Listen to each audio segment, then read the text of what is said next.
இந்த அனுபவம் தெரியாமல் ஒவ்வொருத்தருமே தயவு செஞ்சு பயிற்சியே பண்ணாதீங்க. யோகத்தை அப்படியே நிறுத்திட்டு போயிட்டு அவங்க வேலையை பாருங்க. ஏன் நான் சொல்றேன்னா, யோகம்ன்றது அவ்வளவு சாதாரண ஒரு விஷயம் கிடையாது. எல்லாருக்குமே இறைவன் வந்து இந்த ஒரு இடத்தையும் இந்த ஒரு தன்மையும் பிரபஞ்சம் உங்களுக்கு கொடுக்காது. பல கோடி பேர் இருக்காங்க இந்த பிரபஞ்சத்துல. எல்லாருமே யோகத்தோட விழிப்புணர்வுக்கு வந்துட்டாங்களா, எல்லாரும் யோகம் பழகிட்டாங்களா? கிடையாது. முடிஞ்ச அளவுக்கு அன்னிலிருந்து சித்தர்கள் வாழ்ந்த காலகட்டங்களிலிருந்து இன்றளவும் வாழக்கூடிய சித்தர்கள் எல்லாருமே கொண்டு போய் சேர்த்துக்கிட்டு இருக்கிற ஒரு விஷயம் தான் யோகம். ஏன் இந்த யோகம் அவ்வளவு அவசியம் ஒவ்வொருவருக்கும் அப்படின்னா, எண்ட் ஆஃப் தி டே இங்கிருந்து நீ எதையுமே எடுத்துட்டு போறது இல்லை. இதான் ரியாலிட்டி. பட் ஆனால் அந்த ரியாலிட்டியில பல விதமான விஷயங்கள் உள்ளடக்கமா இருக்கு. பிரபஞ்சத்தின் மூலமாகவும் மற்றவரால் உங்களுக்கு வரக்கூடிய ஒவ்வொரு இன்னல்களும் ஒவ்வொரு நெகட்டிவ் அலைகளுமே இங்க ஒவ்வொரு கணமும் அடிச்சுக்கிட்டே இருக்கும். எப்படி ஒரு கடல்ல ஒரு ஓயாம அலைகள் அடிச்சுக்கிட்டு இருக்கும், அந்த மாதிரி ஒவ்வொருத்தருக்குமே இந்த எண்ண அலைகள் அப்படின்றது அடிச்சுக்கிட்டே இருக்கும். அதுல பாசிட்டிவ் இருக்கும், நெகட்டிவ் இருக்கும், நெகட்டிவ் இருக்கும், பாசிட்டிவ் இருக்கும். இப்படி மாறி மாறி மாறி மாறி அதனுடைய அலைகள் அடிச்சுக்கிட்டே இருக்கும். இந்த ஒரு விஷயம் தெளிவா நீங்க புரிஞ்சுக்கலன்னா உங்களுக்கு கான்செப்டே புரியாது. வாழ்க்கின்ற ஒவ்வொரு நாட்களும் நரகமாய் போயிடும். ஏன் அதை சொல்றேன்னா, நிறைய பேர் இந்த ஒரு தவறை செஞ்சுட்டு இருக்கீங்க. அதாவது அடுத்தவங்களை பத்தி எப்பயுமே ஒரு சிந்தனைகள் உங்களுக்குள்ளார ஏத்திக்கிறது, அவன் வளர்ந்து போனா அவனுடைய எண்ணலைகள் உங்களுக்குள்ளார ஓடுறது, இப்படி இருந்துச்சுன்னா அதீதமாக யாரை பத்தி நினைக்கிறீங்களோ அவங்களுக்கு தான் வந்து அந்த மேனிஃபெஸ்ட் அப்படின்றது ஆரம்பிக்கும். அதாவது அவனை பத்தி நீ சிந்திச்சு அவனுக்காக நீ வேலை செஞ்சுன்னு இருக்க. அதான் இங்க பியூட்டியே.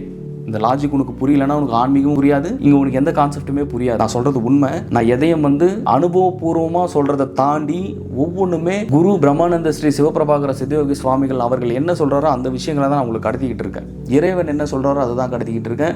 பிரபஞ்சம் என்ன சொல்கிறதோ, பிரபஞ்சத்தில் என்ன மாதிரியான தகவல்கள் இருக்கிறதோ அந்த தகவல்கள் ஒவ்வொன்றும் உள்ள வந்துகிட்டே இருக்கு. அதை நான் சொல்லிக்கிட்டே இருக்கேன். இதுதான் ரியாலிட்டி. அது சகஸ்காரா திறந்த உடனே உங்களுக்கும் அந்த மேஜிக் அப்படின்றது நடக்க ஆரம்பிக்கும். ஏன்னா ஒவ்வொரு நாளும் எப்ப நீங்க அடுத்தவங்களை பத்தி நினைக்கிறீங்களோ நீங்க அவங்களுக்காக வேலை செஞ்சுன்னு இருக்கீங்க. அதாவது அவன் நல்லா இருக்கணும் அப்படின்னு அவன் தான் நினைக்கணும். ஆனா அவன் இப்படி வளர்ந்து போயிடுறானே, அவன் லைஃப்ல நல்லா இருக்கான் அப்படின்னு நீ நினைக்க அவன் வளர்ந்துட்டே தான் இருப்பான். ஏன்னா அவனுடைய பாரமும் அவனுடைய சுமையும் நீ சுமந்துகிட்டு இருக்க. ஏன்னா உனக்கே இங்க ஒரு பெரிய மூட்டை முதுகு மேல தூக்கி வச்சுட்டாரு இறைவன், கர்மா அப்படிங்கிற மூட்டை ஒவ்வொருத்தருக்கும் தான். அப்ப உங்க மேல இருக்கிற மூட்டையை நீங்க எப்ப குறைக்கிறது, அதை எப்படி கரைக்கிறதுனே வழி தெரியாம இங்க சுத்திக்கிட்டு இருக்கீங்க. வீட்டுல பார்த்தா பிரச்சனை, கணவன் மனைவி பிரச்சனை, குழந்தைங்க கிட்ட பிரச்சனை, சொசைட்டில பிரச்சனை, ஆபீஸ்ல மேனேஜருக்கும் உங்களுக்கும் பிரச்சனை, இப்படி ஒவ்வொரு இடத்துலயுமே பிரச்சனைகள் இருந்துகிட்டே தான் இருக்கும். இதுக்கு பின்னாடி நீங்க ஆராய்ச்சி பார்த்தீங்கன்னா மிகப்பெரிய ஒரு கர்மா, ஒரு மேஜிக் வந்து மாயையும் பிரபஞ்சமும் பண்ணிக்கிட்டு இருக்கு. இது உங்களுக்கு புரியவே மாட்டேங்குது கடைசி வரைக்கும். இல்ல ஏன் புரியல அப்படின்ற விஷயமும் நான் முந்தைய வீடியோக்குள்ள அவ்வளவு சொல்லியிருப்பேன். உங்களுக்கும் மற்றவர்களுக்கும் பிரபஞ்சத்திற்கும் ஒட்டுமொத்தத்திற்குமான ஒரு செயின் லிங்க் இருக்குங்க.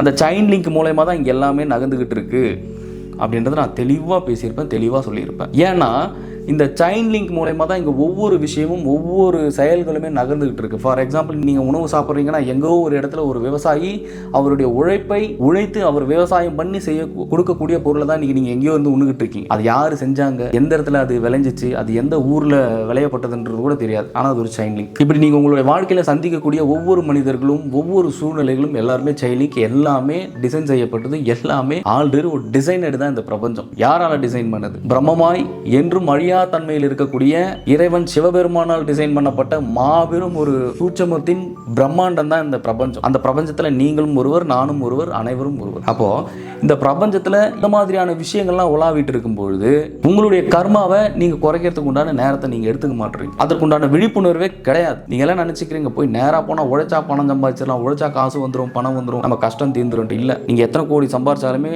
அங்க கஷ்டமும் கவலையும் இருந்துகிட்டே தான் இருக்கும். ஏன்னு கேளுங்க, கர்மா அப்படின்ற ஒரு மாபெரும் ஒரு பிரம்மாஸ்திரம் உங்களுக்குள்ளார கரையாத வரைக்கும் இதெல்லாமே அப்படியே தொடர்ந்துகிட்டே தான் இருக்கும். இது பெரிய ஒரு ரகசியத்தை நான் பேசிக்கிட்டு இருக்கேன். ஏன்னா நிறைய பேர் நினைச்சுக்கிறீங்க எவ்வளவோ கோடியான பணம் வச்சுக்கிட்டு இருக்கோம், நமக்குள்ள கிளாஸ் எடுத்துக்கிட்டு படிச்சுக்கிட்டு தான் இருக்காங்க, நம்மளும் பார்த்துக்கிட்டு தான் இருக்கும். அவ்வளோ பணம் இருந்தும் வாழ்க்கையில் ஒரே ஒரு விஷயம் தான் கிடையாது, என்னன்னா நிம்மதி கிடையாது. அப்படி ஒவ்வொருவருக்குமே நிம்மதி அப்படின்றது இல்லாமல் நீ எத்தனை கோடி சம்பாதிச்சா என்ன, நீ எவ்வளோ பணம் சம்பாதிச்சா என்ன, நீ என்ன தான் பண்ணா இங்கே என்ன, நான் பணத்தை தின்ன முடியுமா, இல்லை பணத்தை எடுத்துகிட்டு போக முடியுமா, பணத்தால் எதனா பண்ண முடியுமா? ஒன்றும் கிடையாது. பணம் தேவைதான், தேவைக்கு தேவைதான். பணம் இல்லாமல் இங்கே உலகம் அப்படின்றது நகராது, அதில் மாற்றுக்கிறது கிடையாது. ஆனால் ஏன் முழு கவனமும் பணத்திலேயே வைக்கிறீங்கன்றதான் கேள்வி. அப்படி ஒவ்வொருவருமே தன்னுடைய சிந்தனையும் தன்னுடைய எண்ணத்தையும் உங்களுடைய உடல் மீதும் உங்களுடைய மனதின் மீதும் உங்களுடைய ஆன்மாவின் மீதும் உங்களுக்கு கவனம் கிடையாது. அப்படி உங்களுடைய உடல் மீதும் மனம் மீதும் ஆன்மாவின் மீதும் கவனம் இல்லாதப்போ முழுமையா பணத்தின் மீது நீங்கள் உங்களுடைய கவனத்தை செலுத்தும் போது பிரபஞ்சம் அந்த இடத்தில் வைத்து விளையாடுகிறது. அதான் மாயையோட ரகசியம். முழுசா உங்களுக்கு அழி பண்ணிடும், உங்களுடைய நேரத்தை வீணடிச்சிடும். அப்புறம் கடைசியா பார்த்தா 60, 70, 80, 85 வயசு இருப்பீங்க. அந்த நேரத்துக்கு பார்த்தா ஐயோ இது என்னடா, அது நம்ம கொஞ்சம் கூட நம்மளோட லைஃபை என்ஜாய் பண்ணலையே, கொஞ்சம் கூட நம்ம வாழ்க்கையில் நிம்மதின்றதே கிடையாது, நம்ம இன்னும் கொஞ்சம் என்ஜாய் பண்ணியிருக்கலாமோ, இன்னும் கொஞ்சம் ஒரு மகிழ்வான வாழ்க்கையை வாழ்ந்திருக்கலாமோ, யாருக்கிட்டையுமே சண்டை போடாமல் இன்னும் நம்மளுடைய நட்புகளை வளர்த்துருக்கலாமோ அப்படின்ற சூழ்நிலையில் கொண்டு போய் தள்ளி விட்டுரும் இறுதி நாட்களில். ஏன் நான் இவ்வளோ டீப்பா சொல்றேன்னா ஒண்ணுமே கிடையாதுயா. இங்க இறைவனை தவிர வேற ஒண்ணுமே கிடையாது. பூராவுமே வெட்ட வெளி தான், பூராவுமே சூட்சமம் தான். அப்படி வெட்ட வெளி தன்மையில இருக்கக்கூடிய பிரபஞ்சத்துல நீ இங்கிருந்து என்ன கொண்டு போற, இல்ல என்ன எடுத்துட்டு வந்துட்ட வரும்போது நான் வரும்போது நகையும் தங்கையும் வைரமும் வைடூரியமும் எடுத்துட்டு வந்துட்டியா? அது எல்லாமே இங்க இருக்கு. ஆனா அது எப்படி உங்களுக்கு வர வச்சுக்கிறதுன்னு தெரியல. அதான் பிரச்சனையே. நீங்க நம்பினாலும் நம்பாகாட்டியும் உங்களுக்குள்ள ஒரு மேக்னெட் இருக்கு. ஒவ்வொருத்தருக்குள்ளேயும் அந்த மேக்னெட் இருக்கு. அந்த மேக்னெட்டை சரியா யூஸ் பண்ண தெரிஞ்சவங்க வாழ்க்கையில எங்கேயோ போயிருவாங்க. ஆனா அந்த மேக்னெட்டை யூஸ் பண்ண தெரியாதவங்க, அது என்ன மேக்னெட் அப்படின்னா உங்களுடைய ஆரா, அதாவது உங்களுடைய ஆன்மாவுடைய ஆரா, உங்கள் ஆன்மாவுடைய சக்தி. அந்த சக்தியை சரியாக பயன்படுத்த தெரிஞ்சவங்க இங்கேருந்து மேலே வந்துட முடியும். ஆனால் அந்த சக்தியை பயன்படுத்த தெரியாதவங்க இறுதி வரைக்கும் இங்கேயே மாட்டிப்பீங்க. இதுதான் வெற்றியாளர்களோட ரகசியம். நீங்கள் வேணால் போய் கேட்டு பாருங்கள். இதுதான் லைஃப்பில் சக்ஸஸ் ஆனவங்களோட ரகசியம். அதாவது லைஃப்பில் சக்ஸஸ்னா இங்கே நீங்கள் பார்த்துக்கிட்டு இருக்கிறது இல்லை. இங்கே நீங்கள் வந்து ஒரு நட்சத்திரம் ஆகுறதோ ஒரு செலிபிரிட்டி ஆகுறதோ அது கிடையாது சக்ஸஸ். அது ஒரு சக்ஸஸே கிடையாது. எவன் ஒருவன் அவனுடைய மரணத்தையும் வென்று இறைவனடி சேர்கிறானோ, எவன் ஒருவன் அருட்பெருஞ்சோதியில் கலக்கிறானோ அவன்தான் உண்மையான வெற்றியாளன். நீங்கள் அவனை தாண்டி ஒரு வெற்றியாளனே கிடையாது. அவன் தான் நீங்கள் காலத்திற்கும் நிற்பான், காலத்திற்கும் அவனுடைய புகழ் போற்றும் இந்த பிரபஞ்சம். அப்பேற்பட்ட நிலை தான் சமாதி நிலை. அந்த சமாதி நிலையை எவன் ஒருவர் பார்க்கிறானோ, சமாதி நிலையில் எவன் ஒருவன் திளைக்கிறானோ, எவன் ஒருவன் சமாதியில் பயணப்படுகிறானோ அவனே இங்கு வெற்றியாளன். அவர்களே சித்தர்கள், அவர்களே மகான்கள், அவர்களே ஞானிகள், அவர்களே இறைவன், அவர்களே கடவுள்களாக மாறுகிறார்கள். இப்படி ஒவ்வொருவருமே கடவுளாக மாற முடியும், ஒவ்வொருவருமே இறைவனாக மாற முடியும், ஒவ்வொருவருமே சிவபெருமானின் திருவடிகளை சார முடியும். ஏன்னா இங்க சிவத்தை தாண்டி ஒண்ணுமே கிடையாது. நீ நினைச்சுக்கிட்டு இருக்க எல்லாமே நிஜம். நம்ம சுற்றி பார்க்கக்கூடிய உறவுகளாக இருக்கட்டும், நம்மளுடைய மனைவியாக இருக்கட்டும், நம்மளுடைய உற்றார் உறவினர்களாக இருக்கட்டும், யாரும் நிரந்தரம் கிடையாது. எல்லாருமே வந்த மாதிரி ஒரு நாள் போக போகிறோம், அவ்வளோதான். இங்கே நீங்கள் போக போகிறீங்களா இல்லை போகாமல் இங்கே தேங்கி நிற்க போகிறீங்களான்றதை நீங்கள் தான் டிசைட் பண்ணணும். ஏன்னா உடலிலிருந்து வெளிப்படுவது மற்றும் மரணம் கிடையாது. உடலிற்கு அப்பாற்பட்ட பல விஷயங்கள் இருக்குது உள்ளுக்குள்ளார். அதை புரிந்து கொண்டு ஒவ்வொருவரும் இறைவனை எப்படி சார்வது, இறைவனோட அருளை எப்படி பெறுவதுன்றதை பாருங்க. இந்த ஒரே விஷயம் தான். இறைவனோட அருள் எப்போ பரிபூர்ணமாக உங்களுக்கு கிடைச்சிருச்சோ, இறைவனோட அருளை எப்போ நீங்கள் பரிபூர்ணமாக வாங்க ஆரம்பிச்சிட்டிங்களோ, எளிமையாக நீங்கள் நினைத்ததே இல்லை, உங்களுக்குள்ளார இருக்கிற அந்த மேக்னெட் வேலை செய்ய ஆரம்பிச்சிடும். எங்கேருந்து தான் வரும்னே தெரியாது. நீங்கள் நினைக்கக்கூடிய காசாக இருக்கட்டும், பணமாக இருக்கட்டும், இல்லை தங்கமாக இருக்கட்டும், வைரமாக இருக்கட்டும், வைடூரியமாக இருக்கட்டும், எல்லாமே கொடுத்துரும் பிரபஞ்சம். பிரபஞ்சம் ஒரு மிகப்பெரிய ஒரு மேஜிக். அது ஒவ்வொரு நொடியுமே ஒவ்வொருத்தருடைய லைஃப்பில் வந்து பிரபஞ்சம் மேஜிக் பண்ணிகிட்டே தான் இருக்குது. ஒவ்வொருத்தருடைய லைஃப்லும் பிரபஞ்சம் ஒவ்வொரு கணமும் மிகப்பெரிய ஒரு அற்புதங்கள் நிகழ்த்திக்கிட்டே தான் இருக்குது. ஆனால் அது உங்களுக்கு ஃபைன் பண்ண தெரியல, அது உங்களால் கவனிக்க முடியல, அது உங்களால் உள்வாங்க தெரியல. ஏன்னா ஒவ்வொருவரும் இங்கே உணர்வு நிலையில் இல்லை. இங்கே உணர்வு நிலை என்னன்னு தெரியல. ஏன்னா முழுமையாக நீங்கள் தான் மாயையில் சிக்கியிருக்கீங்களே, முழுமையாக மாயை தன்மையை மாட்டியிருக்கீங்களே, அப்புறம் எங்கேருந்து நீங்கள் இதெல்லாம் அறிஞ்சிக்க முடியும்? ஒவ்வொருவருமே உணர்வு நிலையிலும், ஒவ்வொருவருமே விழிப்புணர்விலையும், ஒவ்வொருவருமே ஞானத்தை சென்றடையக்கூடிய ஞான நிலைக்கும் இறைத்தன்மைக்கும் ஒவ்வொருவருமே பழக்கப்படணும். இங்கே ஒவ்வொருவருமே கர்மா இல்லாத வாழ்க்கையும் மேலே ஏற்றி வச்சுட்டு இருக்கிற சுமையாக இருக்கிற மூட்டையை இறக்க வச்சுட்டு அடுத்தவங்க பற்றி சிந்திக்காம மற்ற உயிர்களுக்கு எப்படி ஒரு நன்மை செய்யலான்றது யோசிங்க.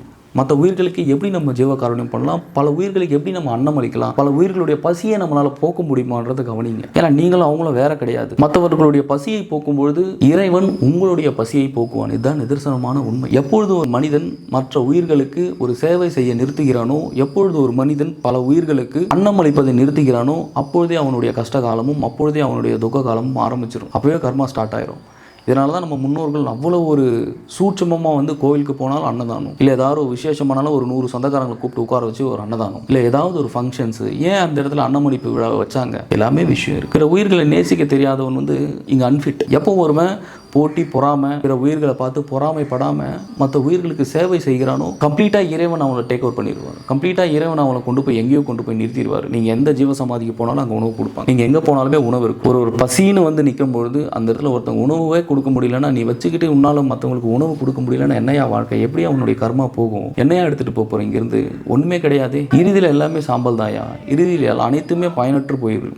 இருக்கின்ற ஒவ்வொரு நொடியும் ஒவ்வொரு காலமும் பிரம்மயோகம் ஃபேமிலிக்கு நான் சொல்லிக்கிட்டு இருக்கேன். ஒவ்வொருவருமே பிற உயிர்களை தன்னுயிர் போல நேசித்து சுவாசித்து ஒவ்வொரு உயிர்களுக்கும் உங்களால் இயன்றதை ஒவ்வொரு ஆன்மாவுகளுக்கும் உதவி பண்ணுங்க. மாற்றி மாற்றி ஒருத்தருக்கு ஒருத்தர். யாரும் யாரையும் பார்த்து பொறாமப்படக்கூடாது. யாரும் யாரையும் பார்த்து அடுத்தவர்களுடைய வளர்ச்சியை பார்த்து பொறாம மட்டும் படவே கூடாது. பிறர்களுடைய வெற்றியை தம் வெற்றியை போல கொண்டாடணும். இப்படி ஒவ்வொருவருமே மாற்றி மாற்றி மாற்றி ஒரு சகோதரத்துவத்துடனும் ஒரு அன்பும் பொங்க பொங்க ஒவ்வொருவருமே மாற்றி மாற்றி ஒரு அரவணைப்பில் இருக்கும். இதுவே உச்சகட்டமான ஒரு ஆன்மீகம். இதை நீங்கள் செஞ்சீங்கனாலே போதும், ஒவ்வொருத்தருடைய கர்மாவும் எளிமையாக குறைஞ்சிரும். இதை செய்ய செய்ய ஒட்டுமொத்த பிரபஞ்சம் உங்களுடைய கர்மாவை ஈஸியாக எரேசர் வச்சு எரேஸ் பண்ணிட்டு வந்துகிட்டே இருக்கும். அப்புறம் நீங்கள் கேட்க வேண்டியதே கிடையாது. எல்லாமே ஒட்டுமொத்த பிரபஞ்சமே உங்களுக்கு கொடுக்க ஆரம்பிச்சிடும். இதை மட்டும் உங்களுடைய லைஃப்பில் ஃபாலோ பண்ணுங்க. ஏன்னா நேரம் ரொம்ப குறைவாக இருக்குது.